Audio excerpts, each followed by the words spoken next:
ఆయా రాష్ట్రాలు ఎక్కడికక్కడ స్పందిస్తున్నాయి. కొద్దిసేపటి క్రితం రాష్ట్ర ముఖ్యమంత్రి రేవంత్ రెడ్డి కూడా స్పందించిండు. ఆపరేషన్ సింధూర్ నేపథ్యంలో ఈరోజు ఉదయం 11 గంటలకు ఇంటిగ్రేటెడ్ కమాండ్ కంట్రోల్ సెంటర్లో రాష్ట్ర ముఖ్యమంత్రి రేవంత్ రెడ్డి ఉన్నతాధికారులతో ఒక సమీక్ష నిర్వహించబోతున్నారు. సిఎస్ డీజీపీతో పాటు అందుబాటులో ఉన్న స్థానిక మిలిటరీ అధికారులు, డిజాస్టర్ మేనేజ్మెంట్తో ఆయన సమీక్ష సమావేశం కొనసాగబోతోంది. ప్రజలు భయభ్రాంతులకు గురి కావద్దని, అప్రమత్తంగా ఉండాలని, ఏమైనా అనుమానాలు ఉంటే వెంటనే పోలీస్ విభాగానికి ఫిర్యాదు చేయాలని, రాష్ట్రమంతా కూడా పోలీస్ విభాగాలన్నీ కూడా అలర్ట్గా ఉన్నాయని కూడా ఈ సందర్భంగా రాష్ట్ర ముఖ్యమంత్రి రేవంత్ రెడ్డి చెప్పినారు.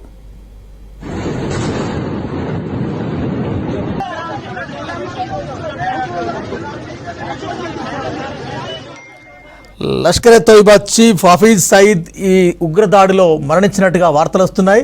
ఇందుకే అధికారికంగా ధృవీకరించాల్సి ఉంది. రైట్, బాబురావు గారు ఉన్నారు కదా, మొత్తం దేశమంతా కూడా ప్రపంచ దేశాలన్నీ కూడా ఇవాళ దేశం వైపు చూస్తున్నాయి. అమెరికా, రష్యా, ఇజ్రాయెల్ అనేక దేశాలు కామెంట్ చేస్తున్నాయి. ఉగ్రవాదానికి మనం ఎంకరేజ్ చేయకూడదు, ఉగ్రవాదాన్ని తుదముట్టించాలి అని. కానీ ప్రతి ఒక్కరు మాటలు అంటారు. కానీ ఇవాళ భారత సైన్యం తన చేతల్లో చూపించింది. ఏం చెప్తారు? ఇది ప్రపంచానికి ఒక ఎగ్జాంపుల్ గా నిలబడిందండి వాళ్ళ భారతదేశం చేసినటువంటి యాక్టివిటీ. తొందర పడకుండా ఒకసారి నష్టం జరిగిందని చెప్పేసి ఇమీడియట్ గా కోపంతో ఏదో చేయాలి, ఇమీడియట్ గా అటాక్ చేయాలి అనేటువంటి ఆలోచన పక్కన పెట్టి జాగ్రత్తగా ఆలోచిస్తూ దీనిని టోటల్ గా అసలు ప్రాబ్లంని ఎలా సాల్వ్ చేయాలని ఆలోచనతో మనం ముందుకెళ్ళటం అనేది జరిగింది. ఇది ఇన్నిసార్లు చెప్పుకున్నా ఏం చెప్పుకున్నా ఇదే జరిగింది. కాబట్టి దీనికి ఇవాళ మనం చేయవలసింది ఈ గవర్నమెంట్కి ఇవాళ ఉన్నటువంటి సిచ్యుయేషన్స్కి మనం ఎంతవరకు సపోర్ట్ చేయగలుగుతాం.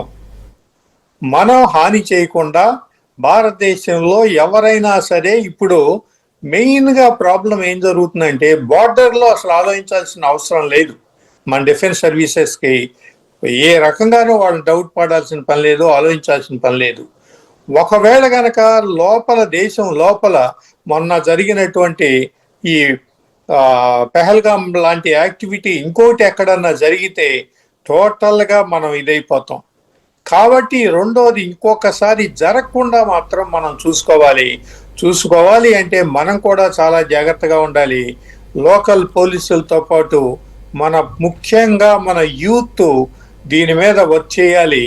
మనం ఉంటున్నటువంటి ప్లేస్లో ముఖ్యంగా హైదరాబాదు, పెద్దపేట సిటీస్, బెంగళూరు, కోయంబత్తూరు లాంటి ఈ ప్లేసెస్లో ఎవరైనా కొత్త వ్యక్తి వచ్చాడు అంటే ఎక్కడ ఉంటున్నాడు, ఎక్కడ ఏం చేస్తున్నాడు, ఇతను యాక్టివిటీ ఏంటి అనేది కంపల్సరీగా అబ్జర్వ్ చేసుకోవాలి. మనం ప్రతి వ్యక్తి యొక్క బాధ్యత అది. అవసరమైతే ఆ ఇన్ఫర్మేషన్ పోలీసులకు ఇవ్వాలి. మన పోలీస్ డిపార్ట్మెంట్ కూడా ఈజీగా తీసుకోకుండా ఎక్కడ డౌట్ ఉన్నటువంటి వ్యక్తి ఎక్కడ ఉన్నా కానీ ఇమీడియట్ గా దాని గురించి ఇచ్చేసేసుకుంటూ ఈ యాక్టివిటీ ఇంకొకసారి భారతదేశం లోపల జరగకుండా ఉంటే డెఫినెట్ గా మన ప్రాబ్లమ్ మనం డెఫినెట్ గా సాల్వ్ చేసుకోగలుగుతాం.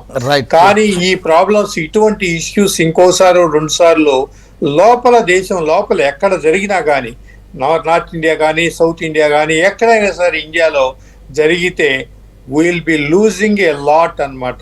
అది మాత్రం దృష్టిలో పెట్టుకుని మన భారతదేశ ప్రజలు, ముఖ్యంగా భారత యూత్ దీని మీద కంపల్సరీగా కాన్సన్ట్రేట్ చేసి లోకల్ స్టేట్ గవర్నమెంట్స్ కూడా దీని మీద ఇచ్చేసుకుంటూ పోలీస్ డిపార్ట్మెంట్స్ దీని మీద స్పెషల్ డ్యూటీస్ పెట్టి కొన్ని స్పెషల్ టీమ్స్ను కూడా వేసి ఎక్కడైతే ప్రాబ్లమ్స్ ఉన్నటువంటి ప్లేస్ని ఐడెంటిఫై చేసి ఆ ప్లేసెస్లో ఎక్కువగా పోలీసులు అని తిరుగుతూ ఈ యాక్టివిటీ చూసుకుంటా ఉంటే డెఫినెట్గా మ్యాక్సిమం 1 వీక్లో వండర్ఫుల్ రిజల్ట్ మనం తెచ్చుకోగలుగుతాం. పాకిస్తాన్ చేతులు ఎత్తేసి తప్పైపోయింది అని చెప్పేసి వాళ్ళు మనని బతిమాలి యుద్ధం ఆపుకుని వాళ్ళు వెనక్కి వెళ్ళిపోయి పిఓకేని మనకు అప్పచెప్పేసి వాళ్ళు వెనక్కి వెళ్ళేటట్టు చేయగలిగేటువంటి సిచ్యుయేషన్ డెఫినెట్గా వస్తుంది. కాకపోతే మన ఈ బాధ్యతను మాత్రం మనం మర్చిపోకూడదు. దీన్ని డెఫినెట్గా ప్రతి వ్యక్తి దీని మీద రిలే చేయాలి. చాలా సీరియస్గా దీని గురించి ఆలోచించాలండి. ఒక army navy air force fight చేస్తామంటే ఇది బోర్డర్లో జరిగేటువంటి యుద్ధం కాదు. బోర్డర్లో జరిగే యుద్ధం అయితే వాళ్ళు చేసేస్తారు. కానీ యుద్ధం ఎక్కువగా జరిగేది విత్ ఇన్ ద కంట్రీ. కాబట్టి అది జరగకుండా మనం చూసుకోవాలి. బోర్డర్స్లో వాళ్ళ సైన్యం మన మీదకి రాకుండా వాళ్ళని వెనక్కి కొట్టే ఇది మన సైన్యం చూసుకుంటుంది. ఈ పద్ధతిలో ప్రతి వ్యక్తి కూడా సీరియస్గా దీన్ని ఫాలో అవుతూ ఇది చేసుకుంటే బాబురావు గారు మళ్ళీ వస్తారు. నిజంగా కూడా ఉగ్ర మూకల వెన్నులో వణుకు పుట్టించేలా మన భారత సైన్యం గట్టి రియాక్షన్ ఇచ్చింది.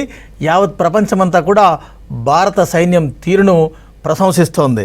రైట్, మన సాయుధ దళాలను మన సాయుధ బలగాలను చూసి నేను గర్విస్తున్నానని జై హింద్ అని ఎక్స్లో పోస్ట్ పెట్టినరు కాంగ్రెస్ అగ్రనేత రాహుల్ గాంధీ. మల్లికార్జున ఖర్గే కూడా ఎక్స్లో పోస్ట్ చేసిండ్రు.